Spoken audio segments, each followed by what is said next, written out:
Hi friends, welcome back to Patel computer YouTube channel. Friends, ಇವತ್ತಿನ ಒಂದು ವಿಡಿಯೋದಲ್ಲಿ ಸೆಂಟ್ರಲ್ ಟಿ ಯಾರ್ಯಾರು ಆನ್ಲೈನ್ ಮೂಲಕ ಒಂದು ಅರ್ಜಿಯನ್ನು ಸಲ್ಲಿಕೆ ಮಾಡಿದ್ರೆ ಪ್ರತಿಯೊಬ್ಬರಿಗೊಂದು ಪರೀಕ್ಷಾ ದಿನಾಂಕ ಒಂದು ಬಿಡುಗಡೆ ಮಾಡಿದೆ. ಆ ಒಂದು ಯಾವ ಪರೀಕ್ಷಾ ದಿನಾಂಕವಿದೆ, ಯಾವ ರೀತಿಯಾಗಿ ನಿಮ್ಮ ಪರೀಕ್ಷಾ ಕೇಂದ್ರದ ಅಡ್ರೆಸ್ ಇದೆ, ಅದು ಯಾವ ರೀತಿಯಾಗಿ ಆನ್ಲೈನ್ ಮೂಲಕ ಒಂದು ಚೆಕ್ ಮಾಡ್ಕೋಬೇಕು, ಅದರ ಬಗ್ಗೆ ಸಂಬಂಧಪಟ್ಟಂತೆ ಈ ವಿಡಿಯೋದಲ್ಲಿ ಸಂಪೂರ್ಣವಾಗಿ ತಿಳಿಸ್ಕೊಡ್ತೇನೆ. ಮೊದಲನೇದಾಗಿ ಯಾವುದೇ ಒಂದು ಬ್ರೌಸರನ್ನು ಓಪನ್ ಮಾಡ್ಕೊಳ್ಳಿ. ಬ್ರೌಸರ್ನ ಓಪನ್ ಮಾಡಿದ ನಂತರ ಇಲ್ಲಿ ಗೂಗಲಲ್ಲಿ CTET ಅಂತ ಸರ್ಚ್ ಮಾಡಿದ ನಂತರ ಫ್ರೆಂಡ್ಸ್ ಇಲ್ಲಿ ನೋಡ್ಬೋದು, ಮೊದಲನೇದಾಗಿ ಸೆಂಟ್ರಲ್ ಟೀಚರ್ ಎಲಿಜಿಬಿಲಿಟಿ ಟೆಸ್ಟ್ ಅಂತದೆ. ಅದರ ಮೇಲೆ ನಮಗೆ ಇಲ್ಲಿ ಕ್ಲಿಕ್ ಮಾಡ್ಕೋಬೇಕು. ಕ್ಲಿಕ್ ಆದ ನಂತರ ಫ್ರೆಂಡ್ಸ್ ಇಲ್ಲಿ ನೋಡ್ಬೋದು ಲೇಟೆಸ್ಟ್ ನ್ಯೂಸ್ ಅಂತ ಇದೆ. ಇದರಲ್ಲಿ ವ್ಯೂ ಡೇಟ್ ಆ್ಯಂಡ್ ಸಿಟಿ ಅಂತ ಇದೆ. ಅದರ ಮೇಲೆ ನಾವು ಇಲ್ಲಿ ಕ್ಲಿಕ್ ಮಾಡ್ಕೋಬೇಕು. ಅಥವಾ ಇಲ್ಲಾಂದರೆ ಇಲ್ಲಿ ಪಬ್ಲಿಕ್ ನೋಟಿಸ್ ಅಂತ ಇದೆ. ಇದರಲ್ಲಿ ಡೀಟೇಲ್ಸ್ ಆಗಿ ಯಾವುದೇ ಒಂದು ಅಪ್ಡೇಟ್ ಬರುತ್ತೆ, ಪ್ರತಿಯೊಂದು ಡೀಟೇಲ್ಸಲ್ಲಿ ಈ ಒಂದು ಲಿಂಕ್ ಮುಖಾಂತರ ಕ್ಲಿಕ್ ಮಾಡ್ಕೊಂಡು ನೋಡ್ಬೋದು.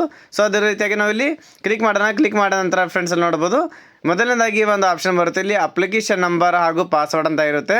ಅಪ್ಲಿಕೇಶನ್ ನಂಬರನ್ನು ಇಲ್ಲಿ ಎಂಟ್ರಿ ಮಾಡ್ಕೋಬೇಕಾಗುತ್ತೆ. ನಂತರ ಫ್ರೆಂಡ್ಸ್ ಅಲ್ಲಿ ನೀವು ಆನ್ಲೈನ್ ಮೂಲಕ ಒಂದು ಅರ್ಜಿಯನ್ನು ಸಲ್ಲಿಕೆ ಮಾಡುವಾಗ ಯಾವ ಒಂದು ಪಾಸ್ವರ್ಡನ್ನು ಜನರೇಟ್ ಮಾಡಿದ್ರೆ ಆ ಒಂದು ಪಾಸ್ವರ್ಡನ್ನು ಇಲ್ಲಿ ಎಂಟ್ರಿ ಮಾಡಬೇಕಾಗುತ್ತೆ. ಎಂಟ್ರಿ ಮಾಡಿದ ನಂತರ ಫ್ರೆಂಡ್ಸ್ ಇಲ್ಲಿ ಎಂಟರ್ ಕ್ಯಾಪ್ಚಾ ಅಂತ ತೋರಿಸ್ಕೊಡ್ತದೆ. ಕೆಳಗಡೆ ಇದ್ದಂಥ ಕ್ಯಾಪ್ಚನ್ ಎಂಟ್ರಿ ಮಾಡಿ ನಂತರ ಸಬ್ಮಿಟ್ ಮೇಲೆ ಕ್ಲಿಕ್ ಮಾಡಿದ ನಂತರ ಫ್ರೆಂಡ್ಸ್ ಇಲ್ಲಿ ನೋಡ್ಬೋದು, ಈ ನೀವೊಂದು ಸೆಂಟ್ರಲ್ ಎಲ್ಲಿದೆ ಅಂತ ಚೆಕ್ ಮಾಡೋಕ್ಕೋಸ್ಕರ ಒಂದು ಆನ್ಲೈನ್ ಮುಖಾಂತರ ಇಲ್ಲಿ ಲಾಗಿನ್ ಆಗಿರುತ್ತೆ. ನಂತರ ಫ್ರೆಂಡ್ಸ್ ಇಲ್ಲಿ ನೋಡ್ಬೋದು paper applied for both paper ಅಂತ ಪೇಪರ್ 1 ಪೇಪರ್ 2 ಇದೆ. ಅಪ್ಲಿಕೇಶನ್ ನಂಬರ್ ಇದೆ, ಕ್ಯಾಂಡಿಡೇಟ್ ನೇಮ್ ಹಾಗೂ father name, mother name, gender, date of birth ಪ್ರತಿಯೊಂದು ಡೀಟೇಲ್ಸನ್ನು ತೋರಿಸ್ಕೊಡುತ್ತೆ. ಅದೇ ರೀತಿಯಾಗಿ date of examination, date of ಇಲ್ಲೊಂದು ಸಿಟಿ ಇದೆ ಹಾಗೂ ಡೇಟ್ ಆಫ್ ಯಾವ ಒಂದು ಸ್ಟೇಟಿಗೆ ಎಕ್ಸಾಮ್ ಇದೆ ಅದು ಎಕ್ಸಾಮನ್ನು ಸ್ಟೇಟ್ ನೋಡ್ಕೋಬೋದು. ನಂತರ ಫ್ರೆಂಡ್ಸ್ ಇಲ್ಲಿ ನೋಟ್ಸಲ್ಲಿ ನೋಡ್ಬೋದು, ಇಲ್ಲಿ ಒಂದು ಅಪ್ಡೇಟನ್ನು ಮುಖ್ಯವಾದ ಮಾಹಿತಿಯನ್ನು ಕೊಟ್ಟಿರ್ತಾರೆ. The admit card will be issued 2 days before the examination date ಅಂದರೆ ಯಾವ ಡೇಟಿಗೆ ಎಕ್ಸಾಮ್ ಇದೆ ಆ ಡೇಟ್ದ 2 ದಿನಗಳ ಕಾಲ ಮುಂಚೆ ಇಲ್ಲಿ ಅಡ್ಮಿಟ್ ಕಾರ್ಡ್ನ ಬಿಡುಗಡೆ ಮಾಡಲಾಗುತ್ತೆ ಅಂತ ಕೊಟ್ಟಿರ್ತಾರೆ. ಅದೇ ರೀತಿಯಾಗಿ ಸ್ಟ್ರಿಕ್ಟಾಗಿ ನೀವು ಎಕ್ಸಾಮ್ ಸೆಂಟರ್ಗೆ ಹೋಗುವಾಗ ಕಂಪಲ್ಸರಿಯಾಗಿ ಅಡ್ಮಿಟ್ ಕಾರ್ಡ್ ತೊಗೊಂಡು ಹೋಗಬೇಕು. ನಂತರ ID ಪ್ರೂಫನ್ನು ತೆಗೆದುಕೊಂಡು ಹೋಗಬೇಕು. ಆ ಒಂದು ಡೀಟೇಲ್ಸನ್ನು ಇಲ್ಲಿ ಕೊಟ್ಟಿರ್ತಾರೆ. ಈಸಿಯಾಗಿ ನೀವು ಆನ್ಲೈನ್ ಮೂಲಕ ಮನೇಲಿ ಕೂತ್ಕೊಂಡು ನಿಮ್ಮ ಮೊಬೈಲ್ನಲ್ಲಿ ನೀವು ಎಲ್ಲಿದೆ ಎಕ್ಸಾಮ್ ಸೆಂಟ್ರನ್ನು ಚೆಕ್ ಮಾಡ್ಕೋಬೋದು.